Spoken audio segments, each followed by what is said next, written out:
दोस्तों, हम सभी जानते हैं कि पाकिस्तान में सेना का अधिकार चलता है। सेना की चलती है वहाँ पर। कहने को तो पाकिस्तान एक लोकतांत्रिक देश है, लेकिन नाम मात्र का लोकतांत्रिक देश है। चलती वहाँ सेना की ये है, और ये है सेना प्रमुख आसिम मुनीर, जिन्होंने अपनी शक्तियों को और भी विस्तारित कर दिया है।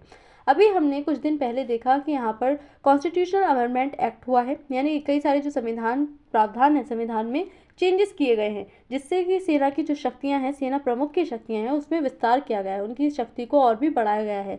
जिसके बाद जो आसिम मुनीर हैं, उनके पास अधिक शक्तियां हो गई हैं और वो अब उच्च पद ग्रहण करने जा रहे हैं, जिसके बाद में पाकिस्तान में और भी ज़्यादा सेना का जो महत्व है वो बढ़ जाएगा, सेना की और भी ज़्यादा चलेगी। और ये न्यूज़ क्या आ रही है, आइए एक बार इसको समझते हैं। तो पाकिस्तान में बड़ा सैन्य फेरबदल, आसिम मुनीर रक्षा बलों के प्रमुख का पदभार संभालने के लिए तैयार।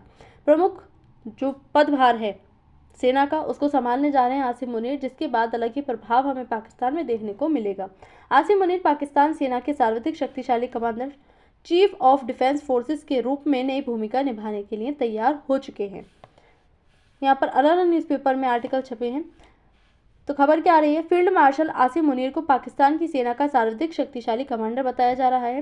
जिस तरह से हम देख रहे हैं कि पाकिस्तान में जो सेना है, सेना की चलती है, सेना प्रमुखों की चलती है। हालांकि वहाँ पर अलग अलग नेता हैं, चुनाव भी होते हैं, लोकतांत्रिक देश खुद को पाकिस्तान कहता है, लेकिन नाम मात्र का लोकतांत्रिक देश है, क्योंकि सारी जो शक्तियाँ हैं वो हमें सेना के हाथों में दिखाई देती हैं। और ऐसे में जो आसिम मुनीर हैं वो काफ़ी लंबे टाइम से सेना प्रमुख के तौर पर कार्य कर रहे हैं, और ऐसे में उन्होंने CAA करके, यानी कि कॉन्स्टिट्यूशन अमेंडमेंट एक्ट पास करवा करके अपनी शक्तियों का और भी विस्तार करवा लिया है। वे चीफ ऑफ डिफेंस फोर्सेस का पद संभालने जा रहे हैं, जो कि बहुत ही प्रमुख और शक्तिशाली पद है। तो यहाँ पर अलग न्यूज़पेपर में आर्टिकल छपे हैं, यहाँ पर देख सकते हैं।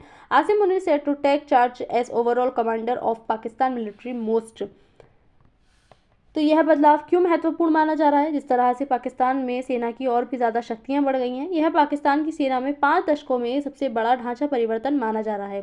पिछला इतिहास अगर हम पाकिस्तान का देखें तो पाकिस्तान में हमेशा से सेना की चली है, लेकिन 5 दशकों में ये और भी महत्वपूर्ण और सबसे बड़ा बदलाव बताया जा रहा है। आर्मी ने अपनी सर्वोच्चता स्थापित करने के लिए डिफेंस फोर्सेस का नया ढांचा बनाया है। ये एक नया पद बताया जा रहा है। जब CAA का अमेंडमेंट किया गया है तो उसके बाद में ये डिफेंस फोर्सेस नया पद बताया जा रहा है आर्मी में, जो कि बहुत ही महत्वपूर्ण और शक्तिशाली पद है।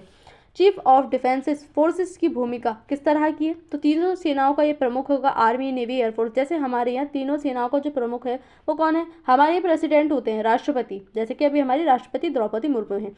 यहाँ जो तीनों सेनाओं का प्रमुख होगा वो चीफ ऑफ डिफेंस फोर्सेस होगा। अभी तक अलग अलग होते थे, लेकिन अभी जो सारी शक्तियां हैं वो आसिम मुनीर ने CAA करवा कर अपने हाथ में समेट ली हैं। पर समन्वय और सर्वोच्च कमान है। राष्ट्रीय सुरक्षा से जुड़े बड़े निर्णयों पर अंतिम अधिकार भी अब सेना प्रमुख का ही होगा। हमारे यहाँ जो राष्ट्रीय सुरक्षा है वो सेना के हाथ में नहीं है, वो हमारे यहाँ विधायिका है, कार्यपालिका है, संसद है, सारे फैसले यहाँ पर बैठकर होते हैं। लेकिन इनमें सेना प्रमुख को ही सारी शक्तियां सौंप दी गई हैं, यानी कि पूरे देश पर जो कंट्रोल है वो सेना के हाथ में रहेगा, जो सेना प्रमुख है। जैसे कि अब आसिम मुनीर सैन्य रणनीति, रक्षा नीतियों और ऑपरेशंस की निगरानी भी आसिम मुनीर ही करेंगे। इन्हीं के हाथ में रहेगी सारी चीज़ें, जो कि हमारे यहाँ PM के हाथ में रहती है, विधायिका, कार्यपालिका के हाथ में रहती है। पाकिस्तान पर इसका प्रभाव क्या देखने को मिलेगा? तो सेना की शक्ति और प्रभाव पहले से और भी ज़्यादा बढ़ जाएगा। पहले से ही पाकिस्तान में सेना की ही चलती है, सेना का ही अधिकार है, लेकिन इसके बाद में जो CAA हुआ है, CAA के बाद में ये जो पूरा बदलाव है वो हमें देखने को मिला है। पूरा अलग ही ढांचा सा इन्होंने तैयार कर लिया है। राजनीतिक निर्णयों में सेना की भूमिका और भी मजबूत हो जाएगी। जो राजनीतिक निर्णय अभी तक नेता लोग करते आ रहे थे, अब जो सेना है, सेना की भूमिका इसमें और भी ज़्यादा महत्वपूर्ण हमें होती हुई दिखाई देगी। क्षेत्रीय सुरक्षा और भारत पाक संबंधों पर भी इसका प्रभाव हमें देखने को मिलेगा।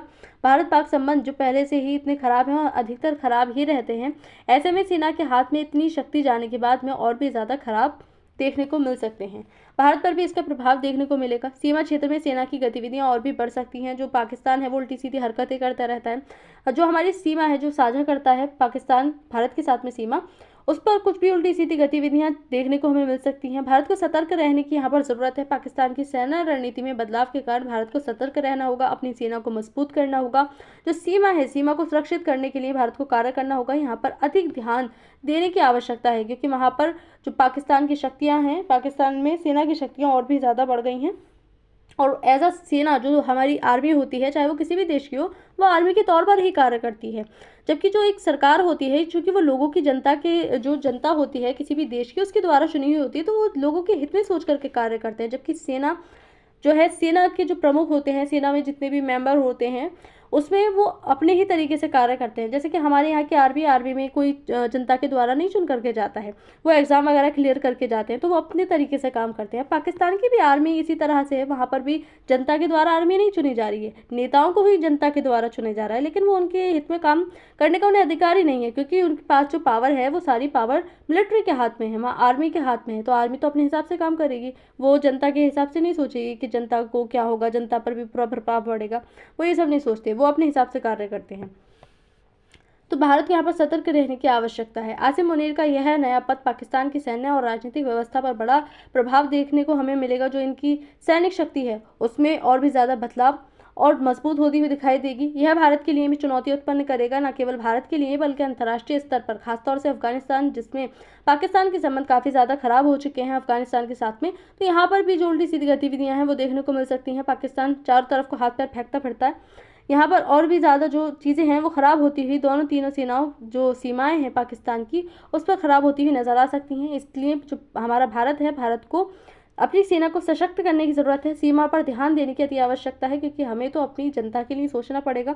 जो हमारी सरकार है वो डेमोक्रेटिक, क्योंकि हमारा जो देश है वो डेमोक्रेटिक देश है, जनता ने सरकार को चुना है अपनी सेफ्टी के लिए, तो जो सरकार है यहाँ पर कदम उठाने की उसको आवश्यकता है। तो आज की इस वीडियो में इतना ही।